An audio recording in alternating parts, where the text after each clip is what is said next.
Assalamualaikum warahmatullahi wabarakatuh. Salam sejahtera untuk sahabat-sahabat semua. Sehat, berkah, berlimpah, bahagia selalu ya di sepanjang waktu. Amin. Nah, kali ini ya, lama ya nggak muncul di video, nggak bikin video ya. Oke, nggak apa-apa. Kita mengalir aja. Jadi segala sesuatu itu akan gini kok. Yang terjadi ya, yang harus terjadi ya terjadi gitu. Nah, sebagaimana dengan kita dalam hal apa ya? Misal membuat konten video ya, itu nggak bisa kita paksakan juga nggak bisa, tapi ketika sudah saatnya ya ya terjadilah kan gitu. Nah, kali ini saya akan ini ya mengulas tentang manifestasi atau eh, lebih simpelnya gini, bagaimana sih kita bisa mewujudkan keinginan kita. Apakah bisa kita mewujudkan, apakah bisa kita menciptakan apa yang kita inginkan? Bisa ya. Sebagai makhluk yang ini ya, sebenarnya dimensi penciptaan itu kan sudah ada di dalam diri kita. Beberapa unsur penciptaan itu atau istilahnya alat untuk mencipta ya, itu kan sudah ada di dalam diri kita. Tetapi kita juga harus menyadari bahwa sebagai manusia ya, kita adalah makhluk makhluk terbatas juga ya. Intinya ada yang terbatas, ada yang tak terbatas. Dan diri kita juga, di dalam diri kita ada dua-duanya. Ada ada sesuatu yang terbatas dan ada yang tak terbatas ya. Oke. Langsung saja ya. Bagaimana sih ini banyak yang dipertanyakan dari teman-teman ya. Karena apa?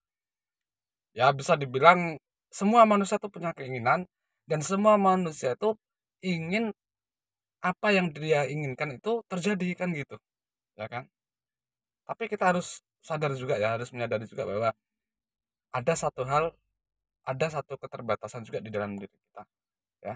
Ada yang bisa kita mampu, ada yang memang itu kita tidak mampu, ya.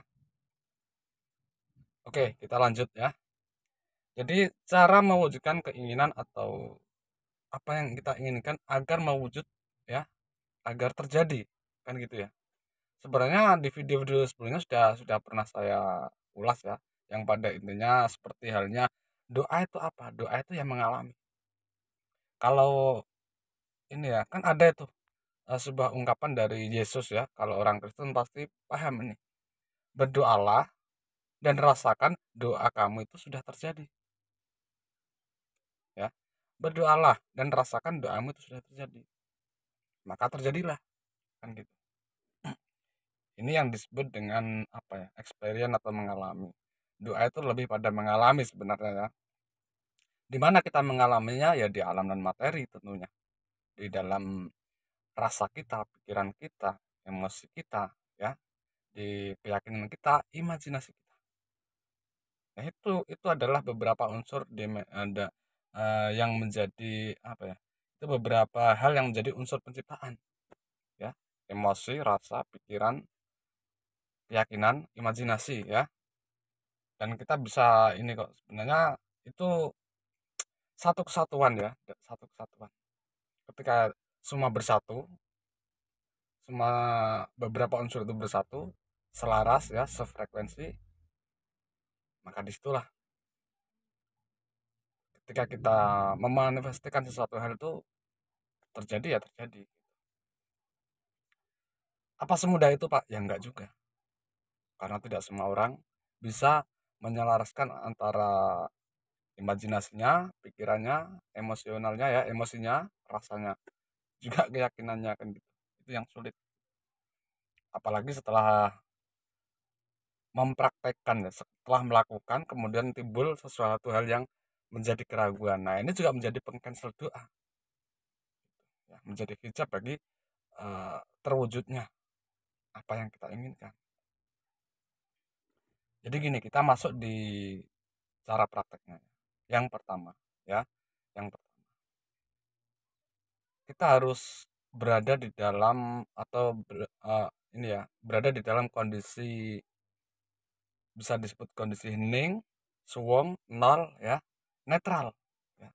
Netral itu kan ya sama dengan nol ya. Nah, ketika kita sudah berada dalam kondisi nol ini, ya, berarti kita kan berada di saat ini. Kita nggak bisa mengalami kondisi nol kalau kita berada di masa lalu atau masa depan kan gitu. Kondisi nol, kondisi netral, kondisi suwung, ya, zero, itu hanya bisa terjadi ketika kita berada di saat ini, detik ini. Kita hidup di masa kini, ya, bukan di masa lalu atau masa depan. Itu baru bisa terjadi. Dan meditasi itu adalah sebuah kondisi, ya, sebenarnya meditasi itu sebuah kondisi di masa kini. Makanya seringkali kalau kita belajar tentang meditasi, kita pasti akan sering melihat, mendengar kata saat ini, hidup di saat ini kan gitu ya. Nah, yang pertama kita harus benar-benar hadir di saat ini. Ketika kita hadir di saat ini, maka secara otomatis di dalam diri kita ini akan terjadi sebuah keberlimpahan, ya. Sebuah rasa yang penuh, ya. Artinya penuh itu ya penuh dengan eh, penuh dengan ketenangan, penuh dengan sukacita kan gitu. Jadi rasa penuh, rasa berlimpah yang bukan karena faktor eksternal, bukan karena faktor materi, ya, dan ini benar-benar murni tumbuh dari dalam ini. Inilah eh, saat kita mengalami yang namanya kondisi zero, kondisi suwung, saat kita hadir di saat ini. Sedangkan penciptaan itu ya di saat ini, bukan yang kita pikir di masa depan atau masa lalu, bukan yang kita imajinasikan untuk masa depan gini gini gini, bukan. Tapi itu ada, tapi perlu itu juga nantinya. Jadi apa yang kita inginkan itu adalah sesuatu hal yang belum terjadi, berarti dia berada di masa depan kan gitu ya. Sedangkan penciptaan itu harus ada di saat ini. Maka hadirkanlah, ya, hadirkan apa yang kita ingin ciptakan di masa depan itu, ya, yang apa ya, keinginan itu kan di masa depan. Nah, kalau kita ingin mewujudkannya, ya, ya hadirkan itu di masa kini, karena penciptaannya itu berada di masa kini di saat ini. Bisa bisa dipahami nggak ini? Ya memang apa ya? Bisa jadi penjelasan saya yang bertele-tele kurang bisa dipahami, tapi mudah-mudahan eh, nanti teman-teman bisa bisa memahami, ya, bisa memahami dan mengambil pelajarannya. Jadi yang pertama, langkah pertama saya ulangi lagi, kondisikan diri kita atau eh, kita harus benar-benar berada atau hadir di saat ini. Kita kita mengalami kondisi zero, ya, kondisi suwung, kondisi nol, kondisi netral. Tapi memang agak sulit juga, ya, atau malah sangat sulit, apalagi orang-orang yang belum mengenal tentang meditasi, tentang ilmu-ilmu yang membahas tentang ketenangan sejati, kedamaian yang tumbuh dari dalam, yang belum mengalami itu, ya, itu sulit untuk mempraktekkan. Tapi bukan berarti nggak bisa, asalkan kita mau latihan dan terus latihan, pasti nanti bisa, lama-lama bisa, ya. Kemudian bagaimana caranya supaya kita bisa mengalami kondisi saat ini, bagaimana supaya kita bisa mengalami kondisi suwung kan gitu ya, kondisi nol, ya kita harus pertama-tama, ya, ini kan soal kehadiran, ya, jadi kita harus, yang pertama kita bisa memulainya dari sebuah metode, mungkin mengamati nafas, bisa, ya, keluar masuknya nafas ini kita amati saja.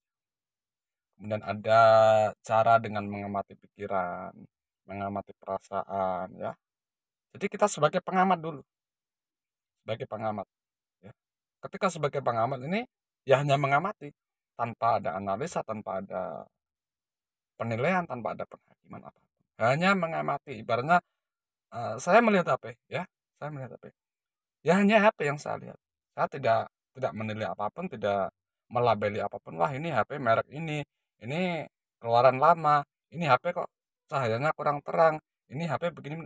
Nah, intinya saya melihat HP, ya, ya HP. Jadi caranya kita mengamati pikiran, ya cukup, cukup kita sadari pergerakan-pergerakan pikiran. Kita mengamati nafas, ya cukup, cukup kita sadari kita sedang mengamati nafas kita. Nafas sedang bergerak keluar masuk kan gitu. Nah, itu caranya. Ketika kita mengamati nafas atau kita mengamati pikiran, mengamati perasaan ya. Nah, ini dengan sendirinya ya seiring waktu, entah dalam beberapa saat ya, kita akan eh, akan mengalami rileks ya, relaksasi ya, relaksasi. Mulai dari relaksasi pikiran, perasaan ya, sampai ke ya emosional kita, sampai pada sisi luar kita, tubuh kita, body kita, semua akan rileks ya.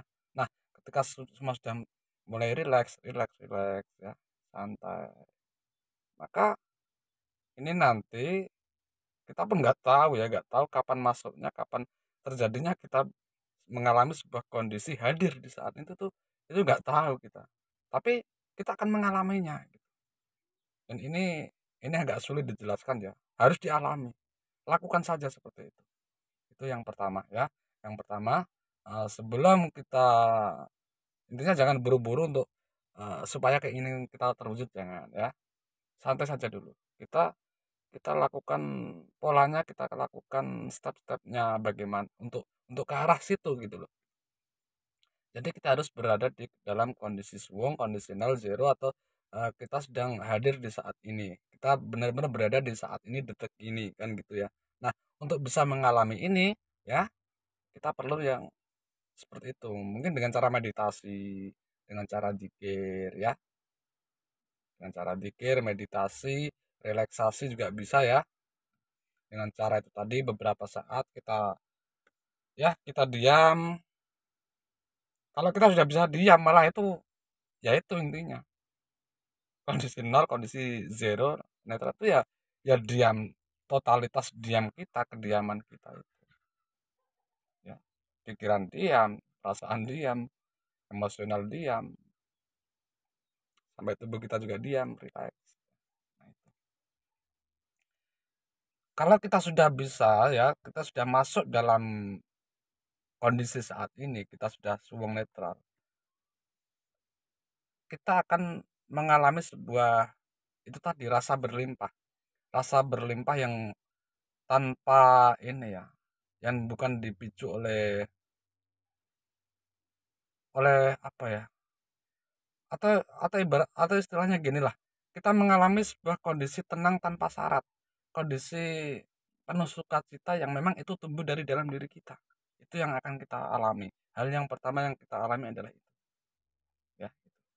Jadi kita ibaratnya mengalami kegembiraan, kebahagiaan itu bukan karena apa yang kita inginkan, bukan karena yang kita inginkan itu, bukan karena kita memperoleh sesuatu hal yang kita inginkan, itu bukan ya.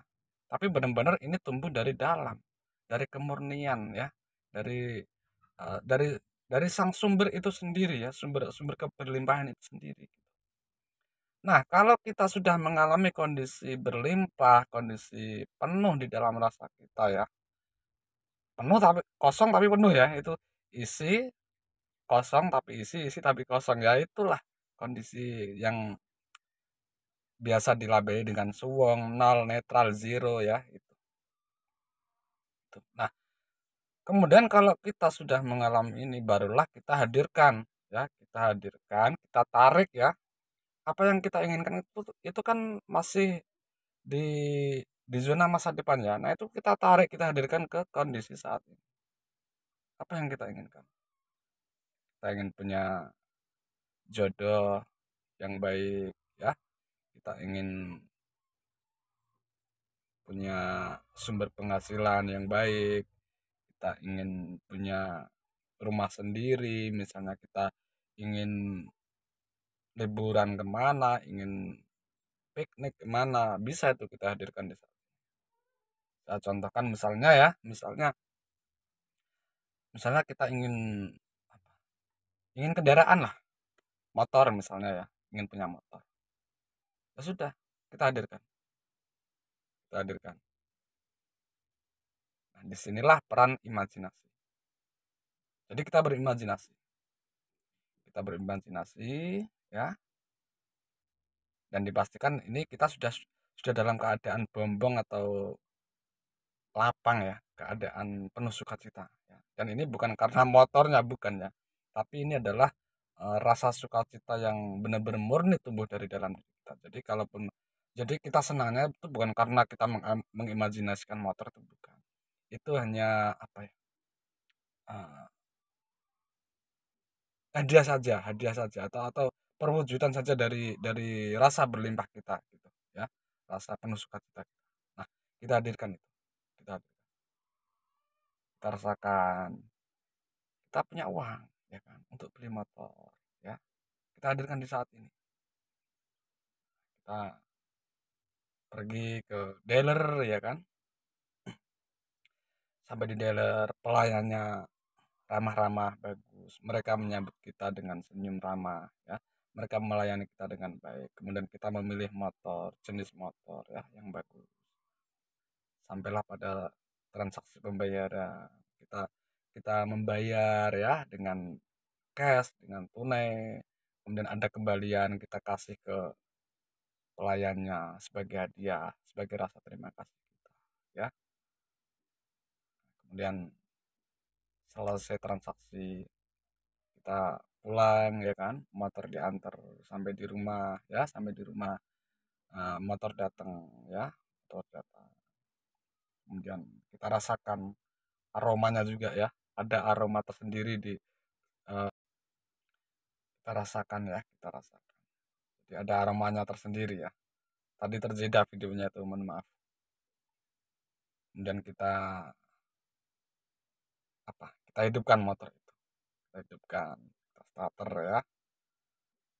Jadi kita benar-benar merasakan merasakan kita merasakan mengalami membeli motor, punya motor, dan kita mengendarainya.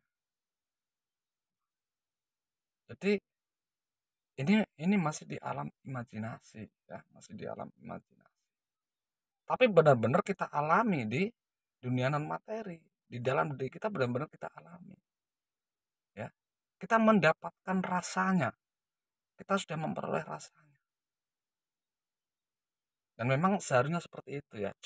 Maksudnya cukup seperti itu.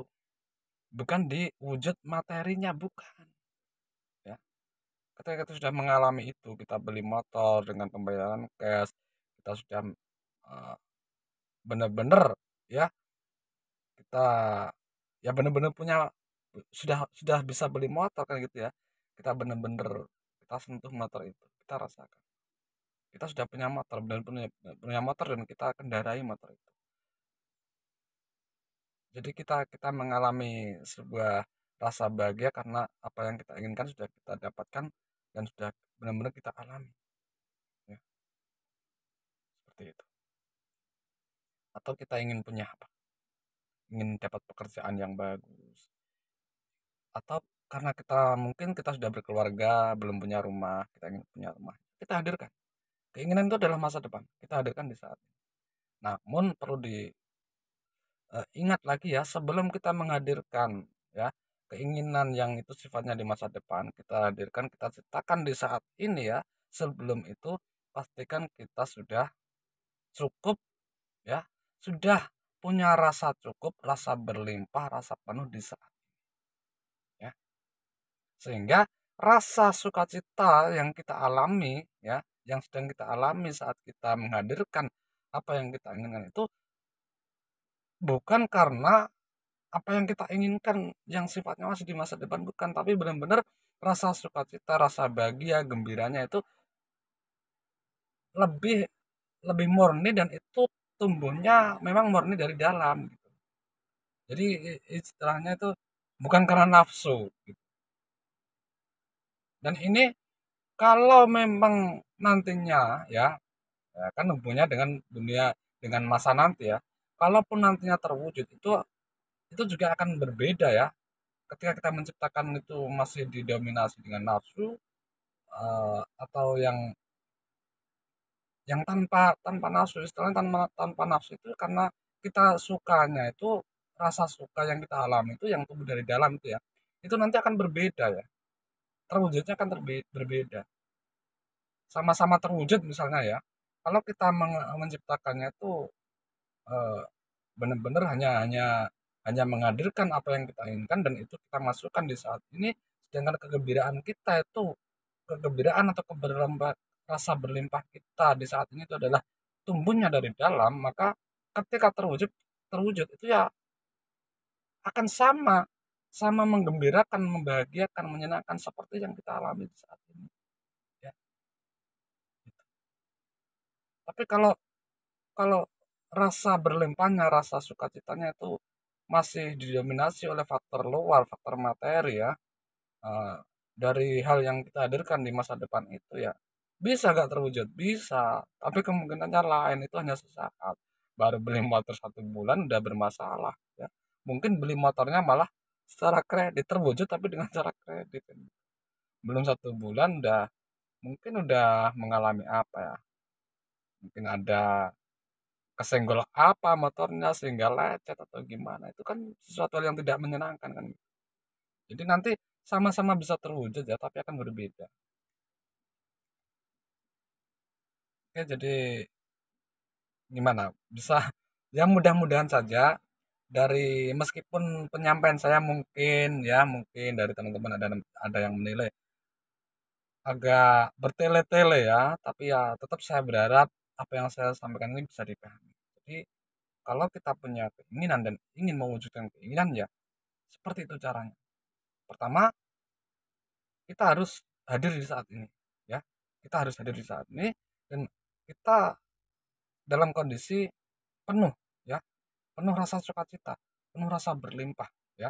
Rasa cukup di saat ini dan rasa berlimpah ini benar-benar murni tumbuh dari dalam. Nah, kalau kita sudah mengalami kondisi ini ya, inilah kondisi zero, kondisi sum, kondisi nol, kondisi netral. Maka disinilah kita bisa menciptakan apa yang kita inginkan yang sifatnya di masa depan ya. Hadirkan itu di saat. Kemudian kalau sudah mengalami ini ya, terus gimana? Ya sudah selesai. Nggak perlu ada yang dipikirkan tentang masa depan itu, udah. Nggak perlu. Kan kita menginginkan sesuatu itu kan sifatnya di masa depan. Kemudian sudah kita dihadirkan di saat ini dan sudah kita alami. Berarti kan sudah terwujud. Di mana? Di sini. Ya, di alam non. Kita kan sudah memperoleh rasanya karena hakikatnya itu tentang rasa kan gitu ya. Anda menginginkan apapun itu kaitannya dengan rasa. Kalau rasanya sudah kita dapat, apalagi yang kita butuhkan. Kalau rasanya sudah kita dapat, kita alami, selesai kan. Nah,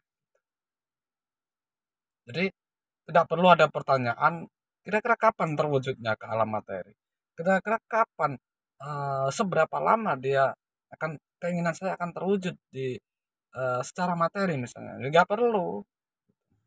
Justru kalau kita masih penuh pertanyaan-pertanyaan seperti itu ya, ya itu bisa menjadi salah satu atau menjadi bagian dari hijabnya, penghambatnya, atau bisa disebut itu sebagai pengcancel doa karena pemikiran-pemikiran seperti itu akan menimbulkan sebuah keraguan ya, dan keraguan itu berlawanan ya, bertolak belakang dengan yang namanya keyakinan.